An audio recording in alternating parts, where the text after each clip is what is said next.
तेरे लोग जो तेरे वचनों को सुने तेरी हजूरी के निकट आए खुदाबंद। अपनी इच्छाओं को त्याग कर तेरी इच्छा की पूर्ति करने का ये प्रयास करें और काम करें खुदाबंद। और सारी अंधकार की शक्तियां जो इनकी जिंदगियों में काम करती हैं, इनको टॉर्मेंट करती हैं, तेरे नाम में इनकी जिंदगियों को छोड़ के चली जाएं। और तेरा मसा इन्हें छुए खुदाबंद, और तेरे सारे बंधनों से जो इनके जीवन में तेरा मसा इन्हें आजाद करे खुदाबंद। तेरे अभिषेक के कारण सारा जुआ तोड़ दिया जाएगा, नाश कर दिया जाएगा। सारे जुए नाश हो जाए इस चर्च के ऊपर से आज खुदाबंद। तेरा पाक रूप कार्य करे खुदा बाप। तेरा स्वागत करते पवित्र आत्मा, हम अपनी इस प्रेजेंस में, अपने सभी गैदरिंग में तेरा स्वागत करते। तू यहां टेक ओवर कर, तू कंट्रोल कर, तू ही चला हमें खुदा बाप। तू यहां का प्रेसिडेंट है खुदाबंद, तू ही यहां का प्रधान है खुदाबंद। तेरे हाथों में इस मीटिंग को सौंपते हैं मेरे सामर्थी परमेश्वर। तेरी मर्जी पूरी हो खुदाबंद। एक एक पर रूह की आग लगा खुदाबंद। एक एक दिन रूह की आग से और सामर्थ्य और मसे से और बेदारी की आत्मा से भर जाए खुदा बाप। तेरी अग्नि पे आ जाए मेरे सामर्थी परमेश्वर। शैतान शर्मिंदा हो आज यीशु मसीह के नाम में। अपने हाथों को उठाओ। आज यहोवा परमेश्वर इस वचन के जरिए आप पर दया करे, आपके चेहरों को वो चमकाए और शैतान को शर्मिंदा करे। आपकी जिंदगियां आज आशीषित हैं यीशु मसीह के नाम में। जो भी काम आप करते हैं, जो भी बिजनेस आप करते हैं, जो भी जॉब आप करते हैं, जो फाइनेंशियल लाइफ आपकी है, आज आप खुदा के लिए समय को आपने निकाला है, आपने परमेश्वर को प्रथम स्थान दिया है। मेरा परमेश्वर आपके उन कामों के ऊपर, आपके हाथों के कामों के ऊपर बरकत दे। आपके काम, आपकी रसोइयां, आपके जीवन कभी खाली ना हो, बरकत से कभी खाली ना हो। आपके बच्चे परमेश्वर की राहों पर चलें। आपकी फैमिलीज का एटमॉस्फेयर आज से आत्मिक हो। प्रभु यीशु मसीह के सामर्थी नाम में हम मांगते हैं। जितनी हाथों में खुदा ने ताकत दी है उतनी हाथों से तारीफ कर दो खुदा। हालेलुया। जोर से तारीफ करो खुदावंद के नाम।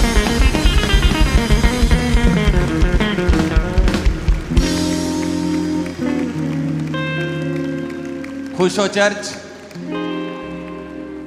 मैंने कहा कि आप खुश हो कि नहीं?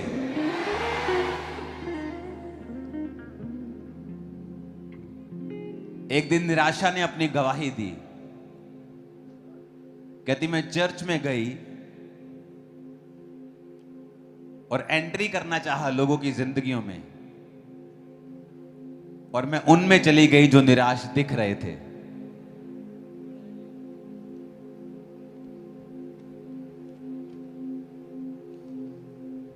शायद आपको समझ नहीं आया।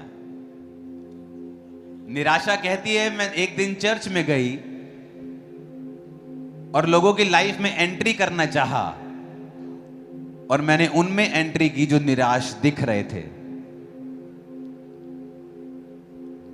जो सीरियस बैठे थे, जिन्हें कोई आनंद नहीं था कि वो परमेश्वर की प्रेजेंस में है, हजूरी में है। आपके केस आज नहीं तो कल हल होने वाले हैं। तो कल आनंद मनाने की बजाय कि कल मैं मनाऊंगा, आज आनंद मनाओ यीशु मसीह के नाम में। क्योंकि वो निराशा आज आपको खुश देखेगी और आपकी लाइफ में एंट्री ना कर पाएगी यीशु मसीह के नाम में। और रिसीव करो इस मसीह को यीशु मसीह के सामर्थी नाम में। आमीन। जब वो आपको निराश नहीं देखेगी, वो सोचेगी इसकी लाइफ में नहीं, कोई और ढूंढता हूं। खंबरा चर्च में निराशा को एक भी व्यक्ति ना मिले आज, एक भी ना मिले यीशु मसीह के नाम में। जैसे ही आप यहां से घर वापस जाएं, सारी चीजें जो निराश करती हैं बदल चुकी हो यीशु मसीह के सामर्थी नाम में।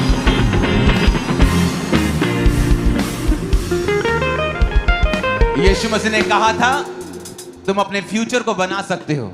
इस पुलपट में मुझसे कहा था इन लोगों को बोल ये अपने फ्यूचर को बना सकते हैं अपने शब्दों से।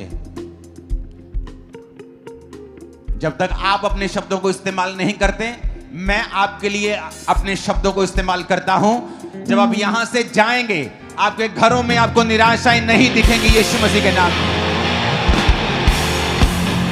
आपको काम दिखेगा, काम काम काम, मुझे काम करना है। आनंद दिखेगा यीशु मसीह के सामर्थी नाम में। और जितनी योजनाएं शैतान बना के बैठा है सारी कैंसिल हो चुकी है यीशु मसीह के सामर्थी नाम में। आमीन। आप एक्स्ट्रा ऑर्डिनरी लोग हैं, खुदाबंद की आत्मा को पाए हुए। अभी तो परमेश्वर ने मूसा को अपना आत्मा उस तरह नहीं दिया था जिस तरह आपको दिया है। अगर जिसके पास आत्मा नहीं था उस तरह जिस तरह आपको दिया है और उसने समुद्र को दो भाग कर दिया, इमेजिन करो आप अपनी लाइफ में क्या नहीं कर सकते। क्यों उस वीजा के लिए चिंता करते हो? क्यों उस बीमारी के लिए चिंता करते हो? तुम्हारे अंदर वो आत्मा है जो मूसा के पास भी नहीं था। हालेलुया। खुदाबंद ने तुम्हें वो दिया है जो उसने मूसा को नहीं दिया। वो इंतजार कर रहा था यीशु मसीह का, वो इंतजार कर रहा था परमेश्वर का कि कब प्रभु यीशु मसीह आए, उसका एक लौता बेटा आए और तब वो आत्मा तुम्हें दिया जाए। वो आत्मा तुम्हारे अंदर है। निराशाएं मर चुकी हैं, बीमारियां मर चुकी हैं, बीमारियां मर चुकी हैं, निराशाएं मर चुकी हैं, डिप्रेशन मर चुका है, डिप्रेशन मर चुका है, बीमारियां बीती बात हैं यीशु मसीह के नाम में। मुझे तरस आ रहा है ले हैंड वाले लोगों के ऊपर, क्योंकि तुम इंतजार कर रहे हो कि तुम पे ले हैंड होगा, जबकि परमेश्वर तुम्हारे बीच में खड़ा है इस घोषणाओं के द्वारा ले हैंड कर रहा है ऑलरेडी। और तुम हील हो रहे हो, चंगे हो रहे हो, तुम भी हील हो रहे हो, ब्रांचेस हील हो रही हैं। आमीन। ऊंचे वाला चाहिए चर्च। Hallelujah, hallelujah. तुम निराश दिख तो नहीं रहे हो? देखो अपने पड़ोसी को, देख लो जरा, देख लो अपने पड़ोसी को, कोई निराश तो दिख तो नहीं रहा है? देख लो किसी के दांत दिख रहे हैं ना पूरे? दांत वाइट नहीं है, कोई भी मुस्कुरा लो, कोई बात नहीं, दिखने चाहिए। दिखाओ अपने पड़ोसी को मैं खुश हूं, दिखाओ जरा। तुम खुश हो क्योंकि परमेश्वर तुम्हारे अंदर है, क्योंकि तुम्हारे पाप माफ हो चुके हैं। तुम स्वर्ग के अधिकारी और स्वर्ग जा रहे हो और ये काफी है। मैंने कहा ये काफी है खुश होने के लिए कि आप स्वर्ग के अधिकारी हैं। आमीन। आज एक इंपॉर्टेंट सब्जेक्ट पे मैं बात करने वाला हूं जो अक्टूबर मंथ में आपकी लाइफ में वेरी इंपॉर्टेंट है, बहुत जरूरी है। हमने परिवार देखे हैं जो हर वक्त दुखों में रहते हैं, क्रिश्चियन लाइव्स जो दुखों में हैं, नॉन क्रिश्चियन लाइव्स जो पैसा है, सांसारिक सफलता है लेकिन अंदर खालीपन है, अंदर अंधेरा है, अंदर पेन्स हैं, अंदर दुख हैं। वो क्या है जो उनकी लाइफ में जो जिस चीज की कमी है कि उन चीजों के बावजूद भी उनकी लाइफ में वो फुलफिलमेंट नहीं है।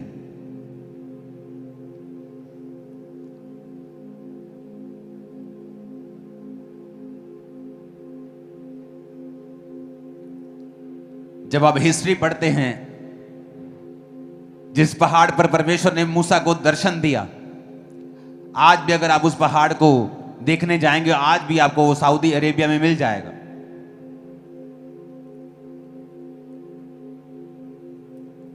जहां पर नूह की औरत, लूत की औरत खंबा बन गई, वो आपको आज भी जगह मिल जाएगी। जहां नूह की किश्ती रुकी आपको मिल जाएगी वो जगह।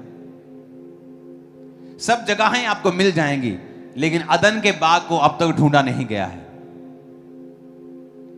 क्योंकि अदन का बाग जिस जगह पर परमेश्वर ने आदम को रखा था वो कोई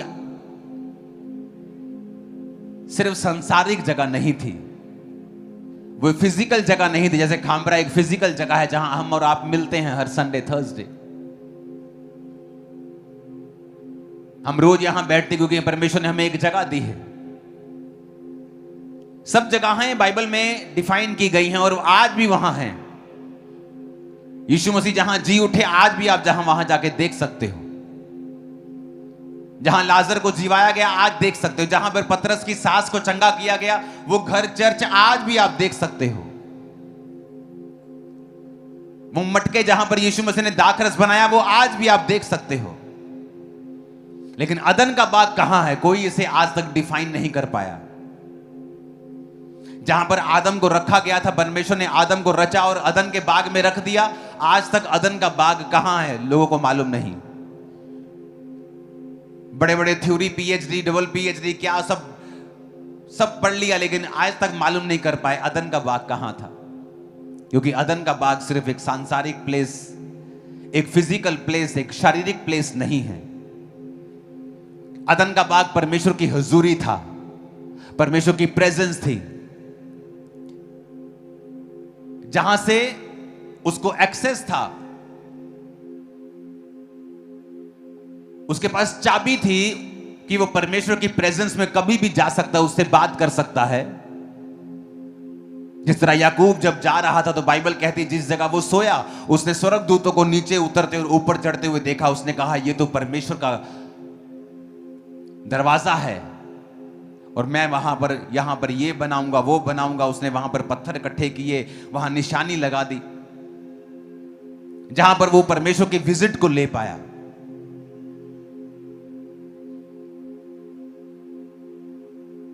एक बड़ी इंपॉर्टेंट बात जो मैंने पढ़ी एक पुस्तक से वो ये थे कि परमेश्वर ने उनको जो दिया था वो सिर्फ फिजिकल नहीं था, वो एक सांसारिक जगह नहीं थी, वो परमेश्वर की प्रेजेंस थी। आज भी जब आप परमेश्वर की हुजूरी को खोते हैं आप बेचैन महसूस करते हैं। जब शैतान आपको पाप की ओर लेके जाता है और आप प्रभु की हुजूरी को खो देते हैं आप लॉस्ट महसूस करते हैं।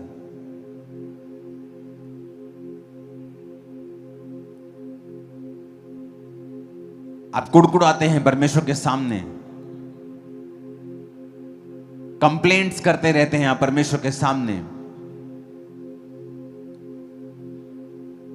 परमेश्वर ने कहा था उस औरत को, जो औरत पानी भरने के लिए दोपहर को गई थी, जब परमेश्वर रास्ते में यहूदिया से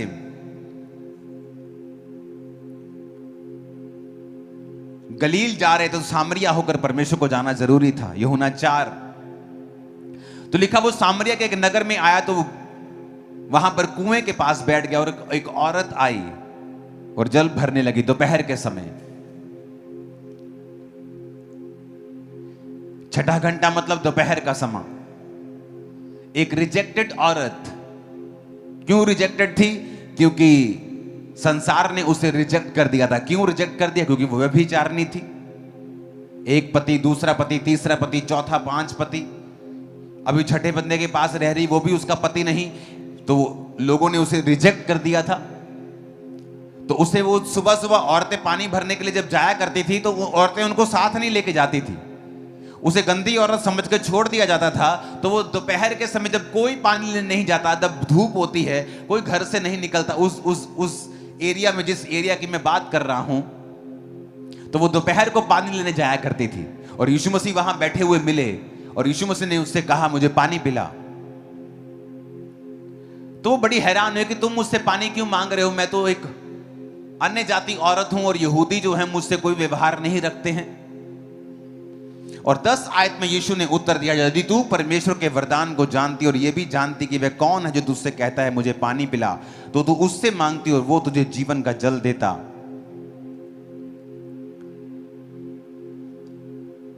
उस औरत ने कहा प्रभु तेरे पास जल भरने के लिए तो कुछ नहीं है, फिर जल तू कहां से भरेगा? वो तेरे पास कहां से आया? तो 13 आयत में यीशु ने कहा, जो कोई ये जल पिएगा वो प्यासा होगा, परंतु जो कोई उस जल से जो मैं उसे दूंगा अनंत काल तक वो प्यासा ना होगा। परंतु जो जल मैं उसे दूंगा अगर वो उसे पिएगा तो उसमें से वो एक सोता बन जाएगा जो अनंत जीवन के लिए उमड़ता रहेगा। जीसस यहां बात कर रहे थे अपनी हुजूरी की, कि तुम जो पानी दे रही हो, तुम जो लंगर खिला रहे हो, उससे 2 मिनट के लिए पेट भर जाएगा, तुम्हारी चैरिटी हो जाएगी। जो तुम पानी पिला रहे हो, शबील पिला रहे हो, आज तुम चर्च के बाहर पियोगे पानी, तुम पानी पियोगे तुम्हें अच्छा लगेगा, लेकिन वो पानी फिर तुम्हें प्यासा कर देगा। थोड़ी देर में फिर तुम्हें प्यास लग जाएगी, फिर तुम्हें भूख लग जाएगी। जीसस ने कहा मेरे पास कुछ और है तुम्हें पिलाने के लिए, अगर तुम उसे समझ जाओ फिर तुम्हें ऐसा कुछ मिल जाएगा कि तुम अनंत काल तक कभी प्यासे नहीं होगे। मैंने बड़े बड़े सेलिब्रिटीज को प्यासे देखा है, क्योंकि उनके पास शारीरिक सफलता तो आ गई है, लेकिन अंदर वो खाली हैं, अंदर वो वैक्यूम महसूस करते हैं, अंदर अभी तक वो फुलफिल नहीं महसूस करते, अंदर अभी तक खाली है, अंदर अभी तक बेचैन है। बड़े बड़े लोग जो सिचुएशन, बड़ी बड़ी पोजीशंस के ऊपर हैं, लेकिन वो बता नहीं सकते उनके अंदर क्या चल रहा है, क्योंकि जीसस ने कहा तुम ये जल पियोगे तो प्यासे रहोगे, ये रोटी खाओगे तो फिर भी भूखे रहोगे, पर मैं तुम्हें कुछ दे सकता हूं। अगर तू जानती मैं कौन हूं और मैं तुम्हें अगर वो पानी पिलाता, जो जीवन का जल देता, तो कहता अगर मैं तुम्हें वो जीवन का जल पिला दूं तो तुम अनंत काल तक कभी भी प्यासे नहीं रहोगे।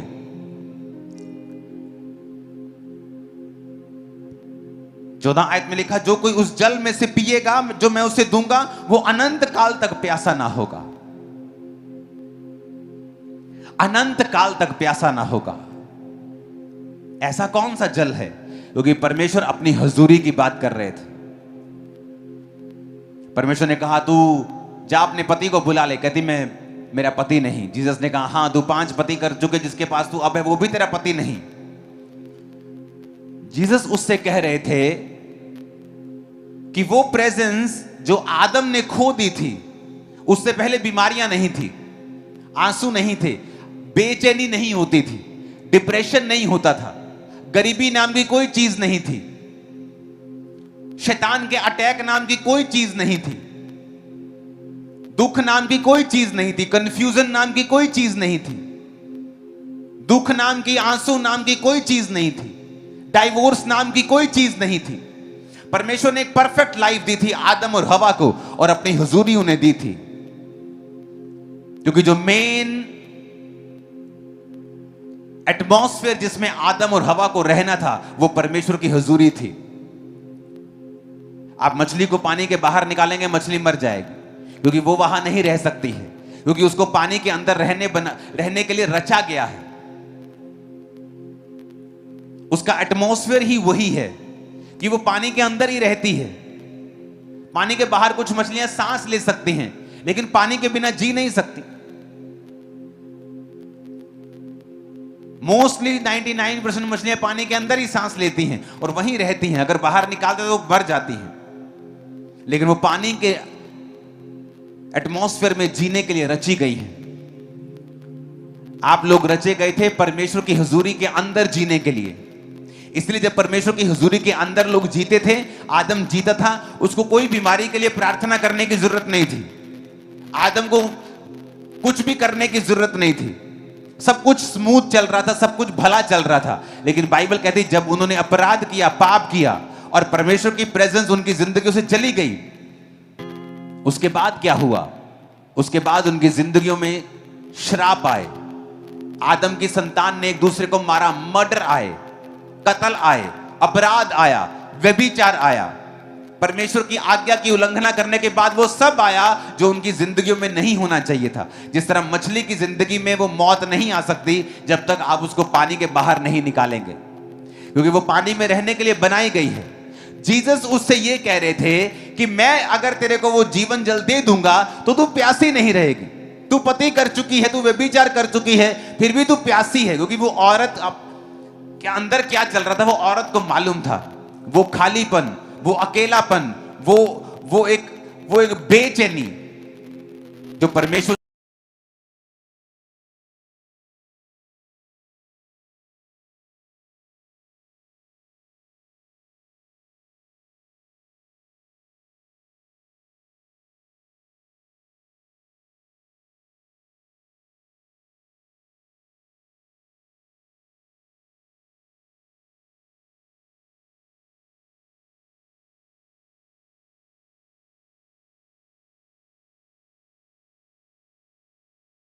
है। अगर तू तौबा करे, अगर तू मुझे अपना ले, अपना उद्धार करता, अपना मसीह, तो मैं तुझे वो जीवन जल दूंगा, यानी मैं तेरे जीवन में अपनी हुजूरी दे दूंगा और उसके बाद तू कभी भी प्यासी नहीं रहेगी, तू कभी भी भूखी नहीं रहेगी। वो सारा कुछ तेरी लाइफ में आना शुरू हो जाएगा जो तू मांगती है लेकिन पा नहीं रही। वो परमेश्वर की प्रेजेंस, वो परमेश्वर की हुजूरी जिसे आज विश्वासी भी खो चुका है, क्योंकि हर वक्त वो कंप्लेंट करता है, हर वक्त कुड़कुड़ाता है, वो भूल जाता है उसकी जिंदगी में जो 400 तरह की आशीषें हैं और वो कंप्लेंट करता रहता है परमेश्वर से, अगली आशीष के बारे में इंतजार करता रहता है, आगे क्या करना है उसके बारे में सोचता रहता है।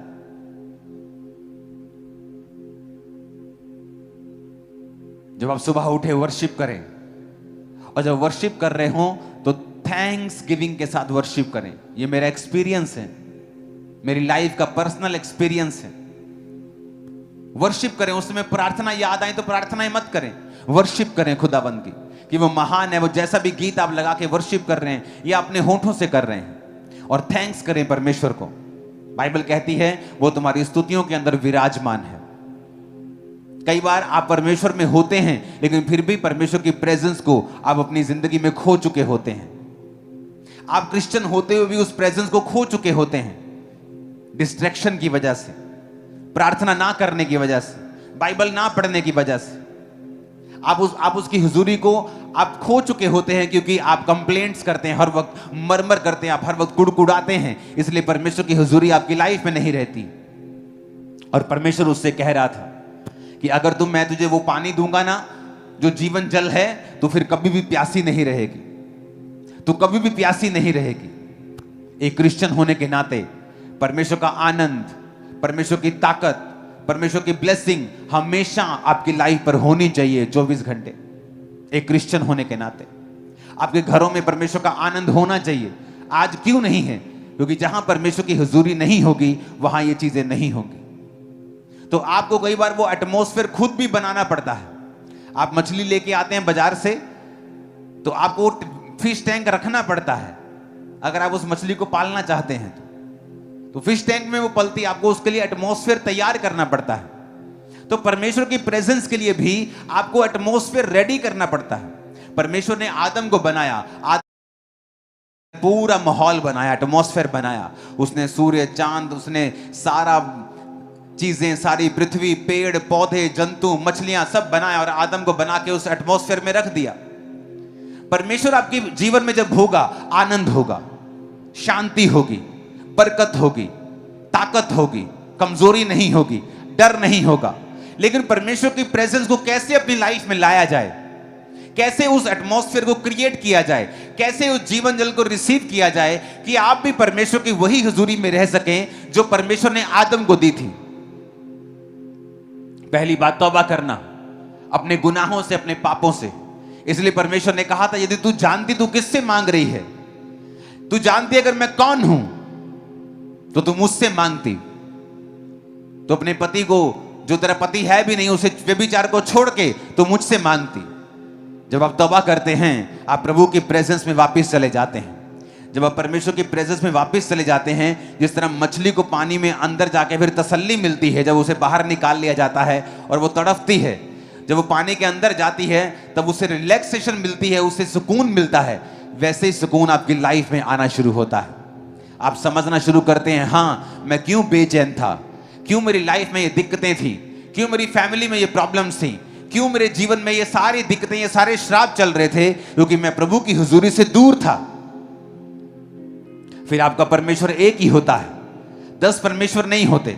10 जगह आप सिरों को नहीं झुकाते हैं, हर जगह सब कुछ नहीं खाते आप परमेश्वर में वफादार रहते हैं, आप प्रभु के साथ अंग संग रहते हैं और आपको मालूम होता है कि मैं परमेश्वर की प्रेजेंस में अगर रहूंगा तो ये सारी चीजें, सारी बरकतें, ये शांति, ये आनंद, ये परमेश्वर की प्रेजेंस की सारी सुरक्षा परमेश्वर की मेरे जीवन में रहेगी। तो आपको वो एटमॉस्फेयर क्रिएट करना पड़ेगा। कैसे होगा? तौबा के साथ। शैतान क्या चाहता है? वो चाहता है कुछ भी करे, आप मसीह में नहीं, कोई आपको भाव नहीं देता। जैसे आप क्रिश्चियन बनते हैं, आपको सुंदर से सुंदर लड़की अप्रोच करती है, रीजन क्योंकि शैतान चाहता है आप उस प्रेजेंस से निकल आए, क्योंकि उस सुरक्षा के अंदर वो काम नहीं कर सकता, उस बाड़े के अंदर वो काम नहीं कर सकता। अय्यूब पर उसने कहा था कि परमेश्वर तूने इसके आसपास बाड़ा बना के रखा है, मैं इसको छू नहीं सकता। तौबा करने से आपकी लाइफ में परमेश्वर की प्रेजेंस फिर से रिस्टोर होती है। आप किसी प्रकार का पाप कर रहे हैं या प्रभु से दूर हैं, आप नहीं कह सकते आप तौबा कर चुके हैं, आप क्रिश्चियन हैं, अगर आप रोज 2.5 घंटे प्रार्थना नहीं करते हैं, आप 1-1.5 घंटा प्रार्थना, 1 घंटा बाइबल नहीं पढ़ते हैं, आप नहीं बोल सकते परमेश्वर की प्रेजेंस आपकी लाइफ में है। जब आप परमेश्वर की प्रार्थना करते हैं, जब आप तौबा करते हैं, तो परमेश्वर की हुजूरी आपकी लाइफ में आपको लिविंग, आपको जीवित महसूस होती है। जब आपको वो जीवित महसूस होती है, आपको मालूम होता है कि ओह, ये प्रॉब्लम का हल क्या है, मुझे किस तरह से आगे बढ़ना है। कंफ्यूजन्स दूर होना शुरू होती हैं। अपने बच्चे के लिए क्या करूं, कौन सा बिजनेस करूं, क्या करूं, कंफ्यूजन दूर होती हैं जैसे आप उसकी हुजूरी में जीना सीखते हैं, क्योंकि आपको परमेश्वर की प्रेजेंस में जीने के लिए ही क्रिएट किया गया था। आप अगर अपनी जिंदगी का पूरा आनंद लेना चाहते हैं तो आपको उसी प्रेजेंस में, उसी एटमॉस्फेयर में वापस आना पड़ेगा, नहीं तो तब तक आप बेचैन रहेंगे, तड़फते रहेंगे और कुछ भी हासिल नहीं होगा।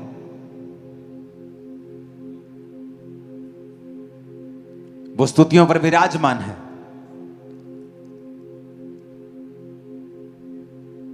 स्वर्ग परमेश्वर का सिंहासन है, पृथ्वी उसकी चौकी है।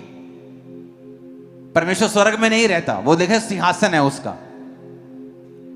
परमेश्वर ने स्वर्ग को बनाया है। स्वर्ग को बनाने से पहले फिर वो कहां रहता था? वो हाउसलेस थोड़ी था, वो होमलेस थोड़ी था, वो फिर वो कहां रहता था? बाइबल कहती है परमेश्वर स्तुतियों के बीच में विराजमान है। इसलिए परमेश्वर ने अपने चेलों को प्रार्थना करना सिखाया था कि जब तुम प्रार्थना करो, बोलो ऐ हमारे बाप तू जो आसमान में है, तेरा नाम पाक माना जाए। यानी जब तुम प्रार्थना शुरू करो तो वर्शिप शुरू करो। आज हम प्रार्थना जब शुरू करते हैं सीधा ही कंप्लेंट, हे परमेश्वर तू नहीं जानता आज मैं कितना कितना दुखी हूं, तू नहीं जानता आज मैं कितनी दुखी, सीधा कंप्लेंट। और परमेश्वर की हम बोल लेते हैं, हम कंप्लेंट कर लेते हैं, प्रार्थना कर लेते हैं, और क्या देखते हैं? हमारे जीवन में कुछ भी बदला नहीं। सिर्फ मन की भड़ास हमने निकाली है और कुछ भी बदलाव हमारी जिंदगी में नहीं हुआ है। जब तक हम सिस्टम से नहीं चलेंगे। कई बार आपको कंप्यूटर में बड़ी जल्दी होती है कि मुझे ये जल्दी जल्दी करना है, लेकिन वो आपसे मांगता है okay do you want to do this, then click this and then this, अब दिस। अब बोलेंगे जल्दी जल्दी कर। आप जितना जल्दी करेंगे वो आपको उतना लेट कर देगा, आपको फिर से करेगा ओके देन गो अगेन, फिर से फॉर्म भर अपना। फॉर्म में एक गलती होगी, जल्दी जल्दी भर, फिर से भर अपना फॉर्म। वो और फ्रस्ट्रेटिंग होता जाता है प्रोसेस, क्योंकि आप और जल्दी करना चाहते हैं। आप बैठते कंप्लेंट करना चाहते हैं, आप प्रभु को बताना चाहते हैं कि आपके बेटे ने आज आपको गाली दी है, आपके हस्बैंड ने शराब पी के आपको उसको मालूम है, वो अंधा थोड़ी है, वो उसने आपको आंखें दी, उसको पता है कि आपके हस्बैंड ने आज आपको गाली दी है, उसको पता है कि आज आपके बिजनेस में आपका बैड डे था, उसको पता है। हो सकता है वो उन सिचुएशंस को यूज कर रहा हो आपको अपने करीब लेके आने के लिए। तो परमेश्वर ने हमें मैनुअल दिया है कि जब तुम परमेश्वर की प्रेजेंस में जाओ तो किस तरह करो। ऐ हमारे बाप तू जो आसमान में है, तेरा नाम पाक माना जाए, तेरा राज्य आए। तो जब वर्शिप में आप बैठेंगे, प्रार्थना में बैठेंगे, सबसे पहले चाहे दुखी हो सुखी हो, आप वर्शिप करें, प्रभु की वर्शिप करें, थैंक्स गिविंग के साथ, धन्यवाद के साथ लिखा मेरी हजूरी में आ। फाटकों में प्रवेश कर थैंक्स गिविंग के साथ, आंगनों में प्रवेश कर धन्यवाद के साथ, थैंक्स गिविंग के साथ, स्तुति करते हुए प्रवेश कर। और जैसे ही आप ऐसा करना शुरू करेंगे, आप नोटिस करेंगे परमेश्वर की जो प्रेजेंस है आपकी लाइफ में वापस आना शुरू होगी। और ये मेन चीज होगी, main, this is the most important thing आपकी लाइफ में। आप अपने बिजनेस में हैं और आप 6 महीने से दुखी हैं, मैं क्या करूं परमेश्वर। आप क्रिश्चियन हैं, आप गुड मैन हैं, अच्छे आदमी हैं, फिर भी आप सफर कर रहे हैं। आप क्रिश्चियन हैं, गुड गर्ल, फिर भी आप सफर कर रही हैं अपनी बीमारी में। आपको सीखना पड़ेगा किस तरह से आपको बाहर आना है, इसको प्लेन करना। आपको सीखना पड़ेगा आपको कैसे बाहर आना है इन चीजों से। केवल प्रभु की हजूरी है जो आपको एक लेवल से आपको हायर लेवल पे लेके जा सकती है। सिर्फ प्रभु की प्रेजेंस है वो जो कर सकती है। आपको ये मालूम होना चाहिए।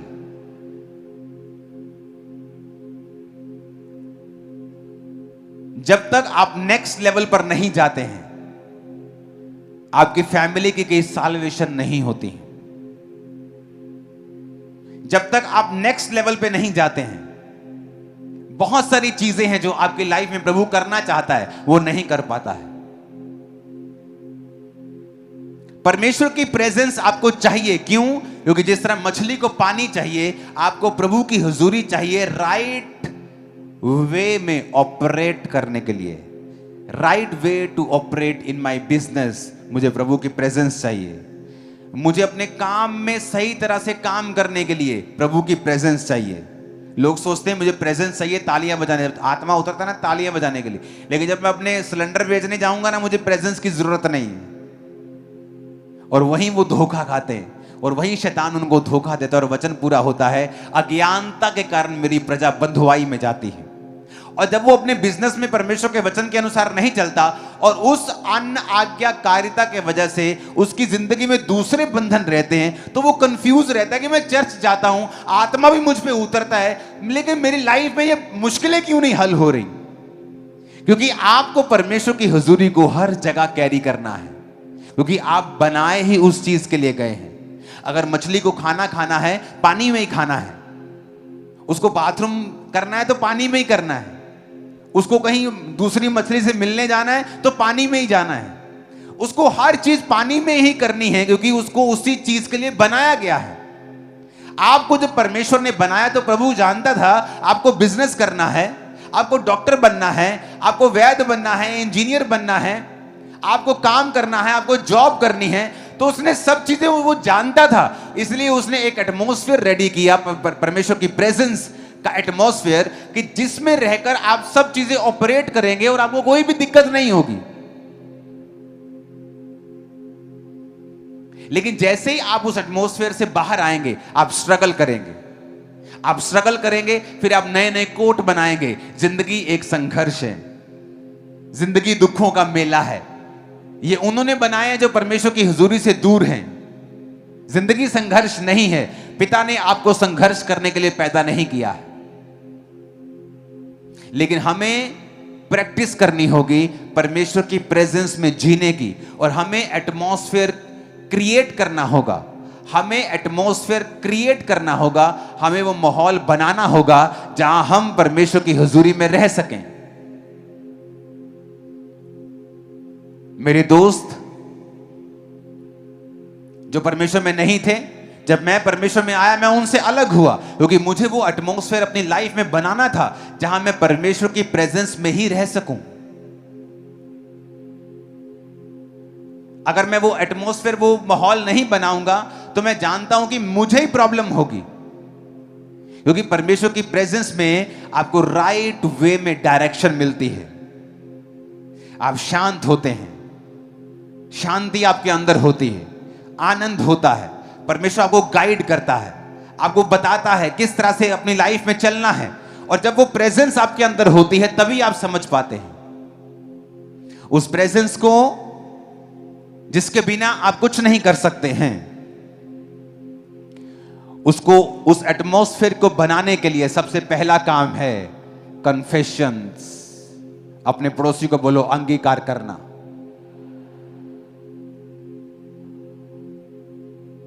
फिर से बोलो अपने पड़ोसी को,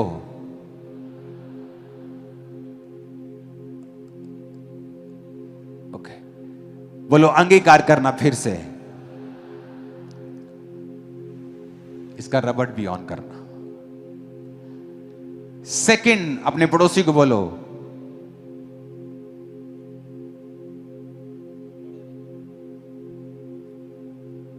वर्शिप से शुरुआत करना। फिर से बोलो अपने पड़ोसी को,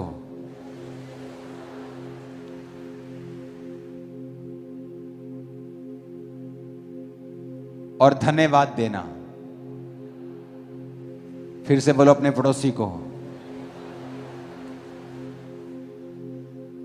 जब आप परमेश्वर के प्रेजेंस को पाना चाहते हैं अपनी लाइफ में, ऐसा कोई पाप नहीं होना चाहिए जो आपने अंगीकार नहीं किया है, या आप जानबूझ के जिस पाप में रह रहे हैं, अगर आपकी लाइफ में वो है, आप लाखों चंदा देने वाले हों, करोड़ों चंदा देने वाले हों, चर्च में ऊंची आवाज में आमीन बोलने वाले हों, कोई काम नहीं आने वाला वो आपके। कन्फेस करना, जब आप प्रार्थना में जाएं तो कभी भी गलती ना करें कि जाते ही कंप्लेंट करके, जाते राशन लिस्ट की तरह परमेश्वर को अपनी राशन लिस्ट दे दें। कभी ऐसा मत करें। वर्शिप से स्टार्ट करें और थैंक्स गिविंग दें। जो आपके पास है उसके कोड़ों के लिए, उसके लहू के लिए, आप स्वर्ग के अधिकारी हैं उन चीजों के लिए। हमेशा प्रार्थना में जब जाएं तो थैंक्स गिविंग के साथ, वर्शिप के साथ स्टार्ट करें। प्रार्थना करें with prayer, with Bible reading. मैंने उन लोगों को हमेशा बैलेंस देखा है जो प्रार्थना और बाइबल इकट्ठी करते हैं। जब उन्होंने बाइबल पढ़ी तो प्रार्थना करते हैं, जब प्रार्थना पढ़ी उसके बाद बाइबल पढ़ते हैं। ये बेस्ट कॉम्बिनेशन है। इमेजिन करो आप अकेले चावल खा रहे हैं और रात को सिर्फ दाल खा रहे हैं, और जब आप दाल चावल इकट्ठे खाते हैं उसका असर और अकेले चावल खाने का असर आपको उस जिस तरह ये महसूस हो रहा है ना, उससे कई लाख करोड़ गुना बाइबल पढ़े बिना, प्रार्थना और प्रार्थना के बिना बाइबल, ये वही है चीज है।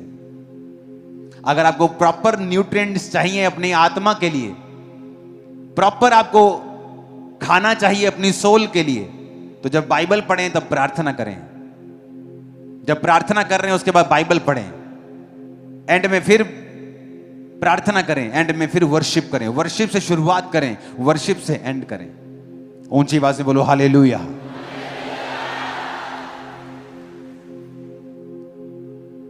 परमेश्वर की प्रेजेंस का आपको अगर माहौल चाहिए, वो एटमॉस्फेयर आपको क्रिएट करना है, जिसके अंदर आपको रहने के लिए बनाया गया है। उसके अंदर सब आसान है, उसके अंदर मुश्किल नहीं है, फ्रस्ट्रेशन नहीं है। हां, ग्रोथ परमेश्वर के टाइमिंग के हिसाब से होगी, लेकिन वो खुदा का हाथ आपके संग होगा। हालेलुया। ऊंची आवाज में कहो हालेलुया। फिर से कहो हालेलुया।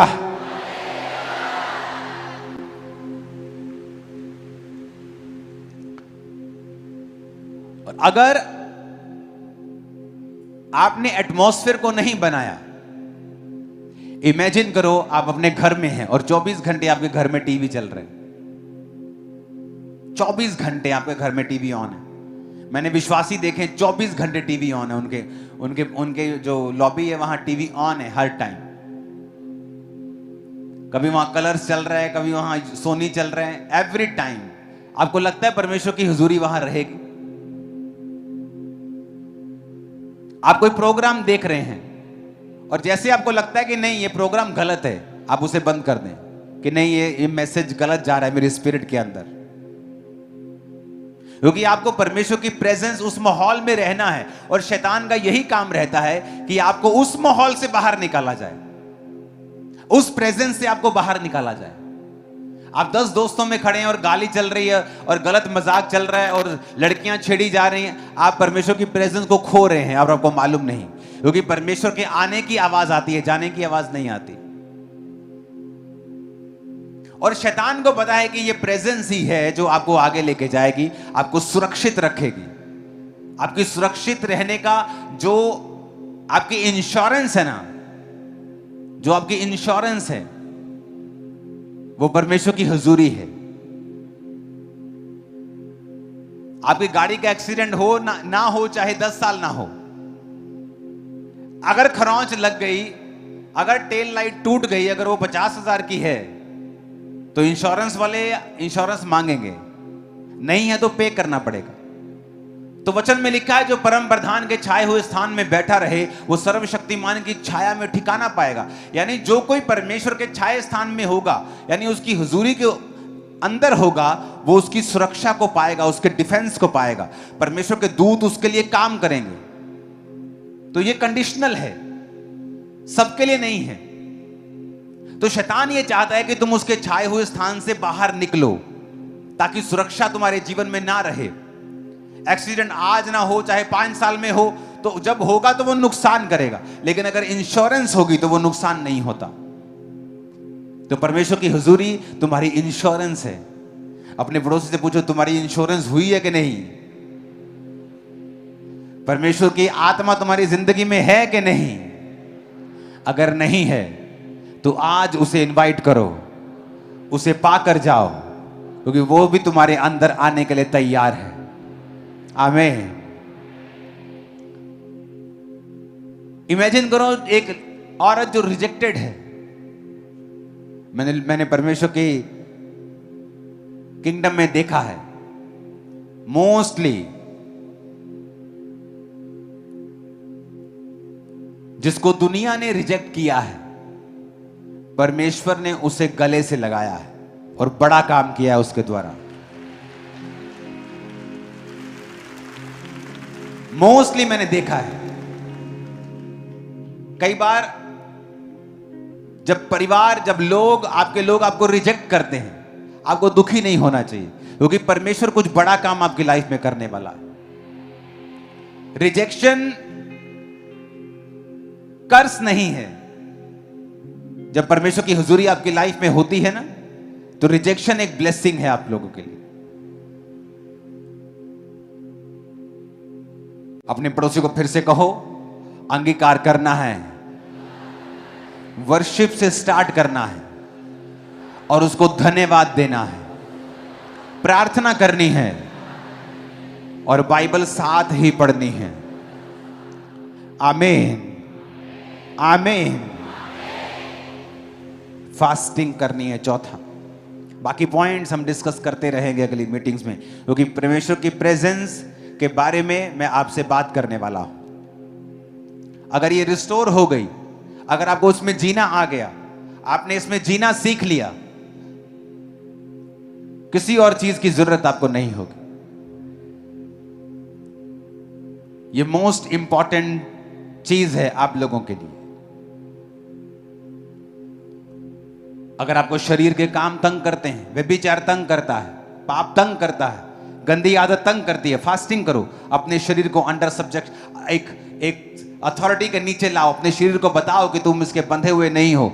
तुम इसको वो खाने को नहीं दोगे जो ये मांग रहा है, वो देखने को नहीं दोगे जो ये देखने के लिए मांग रहा है। तुम उसको अथॉरिटी के नीचे लेके आओगे और फास्टिंग उसमें हेल्प करती है। जो तुम्हारी परमेश्वर की इच्छाएं हैं, फास्टिंग हेल्प करती है कि तुम उन आत्मिक इच्छाओं को परमेश्वर में पूरा कर सको। फास्टिंग हेल्प करती है कि उन इच्छाओं को जो परमेश्वर ने तुम्हारे अंदर डाली हैं अपनी ही डिवाइन विल से, और तुम भी उन्हें पूरा करने की आशा रखते हो, तो फास्टिंग आपकी हेल्प करेगी कि आप उन इच्छाओं को पूरा कर सके जो परमेश्वर ने आपके हृदय में अपनी मर्जी से रखी हैं। उसकी वजह से आपका शरीर जो आपका साथ नहीं देता, प्रार्थना करने का मन नहीं करता, प्रार्थना करने समय डिस्ट्रैक्शन फील होती है, आप जब फास्टिंग करेंगे आप इन बंधनों को तोड़ सकते हैं। अपने पड़ोसी को बोलो, अंगीकार कर, माहौल बना, वातावरण बना, एटमॉस्फेयर बना, तौबा कर, वर्शिप से शुरुआत कर और धन्यवाद परमेश्वर को दे। प्रार्थना कर, बाइबल पढ़ और फास्टिंग कर। आमीन। जिस दिन आप ये समझ जाएंगे कि प्रभु की प्रेजेंस में आपको जीना है,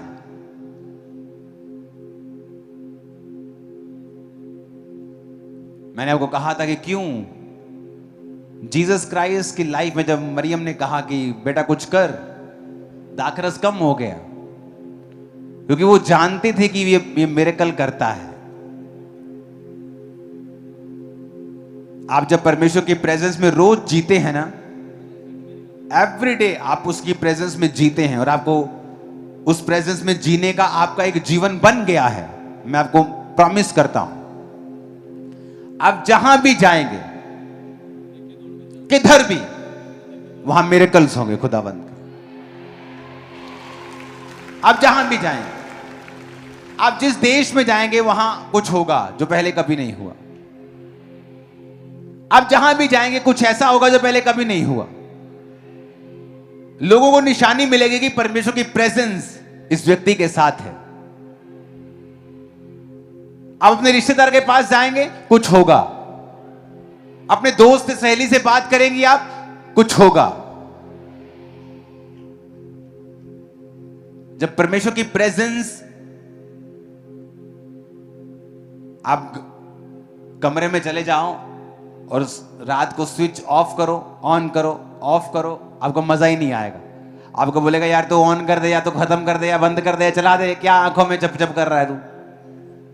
उसी तरह से परमेश्वर भी कई बार आपकी लाइफ से निराश होता है। एक दिन आप प्रभु की प्रेजेंस में होते हैं, दूसरे दिन पाप में होते हैं, एक दिन फिर तौबा करके प्रेजेंस में होते हैं, फिर पाप में होते हैं। आप उसी लाइट की तरह जो आप बंद बुझ हो रही, बार बार बंद कर रहे हैं, चला रहे हैं, बंद कर रहे हैं, चला रहे हैं, चला रहे हैं, बंद कर रहे हैं। आपको एक रोशनी में चलना सीखना होगा कि आप परमेश्वर की प्रेजेंस को आपने पा लिया, अब आप पाप नहीं करेंगे, आप परमेश्वर की प्रेजेंस में रहेंगे, आप थैंक्स गिविंग करेंगे, आप कुड़कुड़ाएंगे नहीं परमेश्वर के सामने, आप परमेश्वर पे भरोसा रखेंगे। फिर आप देखेंगे किस तरह से परमेश्वर आपकी लाइफ में काम करता है।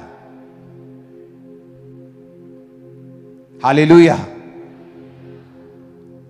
फिर मैंने कहा आप जहां जाएंगे खुदा का फेवर आपके साथ होगा। आप बिजनेस करेंगे वो आपके साथ होगा। आप मैरिज करने जाएंगे वो आपके साथ होगा। आप पैदल चलेंगे वो आपके साथ होगा। जहाज पे होंगे वो आपके साथ होगा। आप जिस जगह जाएंगे परमेश्वर आपके संग होगा और मिरेकल करेगा आपकी लाइफ के द्वारा।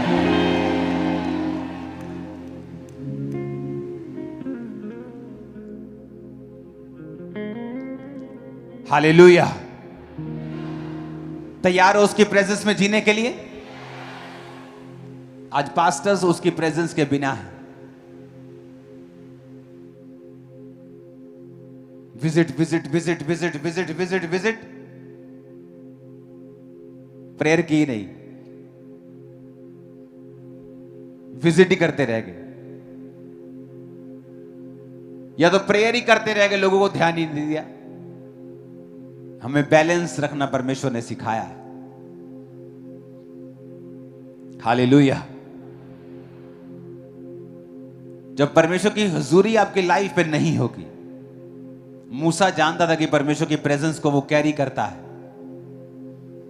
इमेजिन करो मूसा के अंदर अगर परमेश्वर की हुजूरी ना होती, इधर 15 लाख लोग बैठे हैं, उधर सामने समुद्र है, उधर पीछे फिरौन आ गया। इमेजिन करो मूसा की हालत, लोगों की हालत क्या होती अगर मूसा के अंदर परमेश्वर की प्रेजेंस ना होती। इमेजिन करो मुझे आपको लीड करना है और अगर मेरे अंदर परमेश्वर की प्रेजेंस ना हो, आपकी जीवन कैसे होंगे? आप इमेजिन करो। बाइबल कहती है मूसा ने लोगों को ठहराया जो लोगों के मसलों को हल करते थे। मूसा तंबू में रह के प्रार्थना करता था और लोगों को परमेश्वर के वचन सुनाता था और मालूम होता था कि हां, वाकई इस जगह के ऊपर, इजराइल के ऊपर परमेश्वर की हुजूरी है। अपनी लाइफ के सारे गलत काम त्याग दो, क्योंकि एंड में आपको सिर्फ निराशा होगी। हर फ्रेंडशिप, फ्रेंड के पीछे एंड लगता है। वो कितना मर्जी पक्का क्यों ना हो, उसके पीछे एंड लगता है। एक फैमिली के पीछे एंड नहीं लगता। एक परमेश्वर, उसकी प्रेजेंस, उसकी हुजूरी, हर चीज का एंड हो जाएगा। आपका बेस्ट फ्रेंड आपको निराश कर देगा एक दिन। आप सोचेंगे कि ये मेरा दोस्त है, ये मेरी हेल्प करेगा, पर आप निराश होंगे और आपको लगेगा शायद प्रभु का फेवर आप पे नहीं है, शायद परमेश्वर की अनुग्रह आप पे नहीं है। परमेश्वर कहता नहीं, मेरा अनुग्रह तेरे ऊपर है, लेकिन मैं चाहता हूं कि तू सिर्फ मेरी ओर देखे। तेरी सुरक्षा का भरोसा सिर्फ मैं होना चाहिए। और मैं तेरे लिए रास्ता निकालूंगा।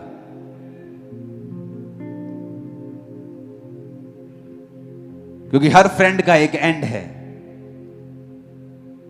मेरे भी फ्रेंड हैं मिनिस्ट्रीज में, पर मेरा भरोसा मेरे परमेश्वर के ऊपर है अब, क्योंकि फ्रेंड का एंड जरूर है।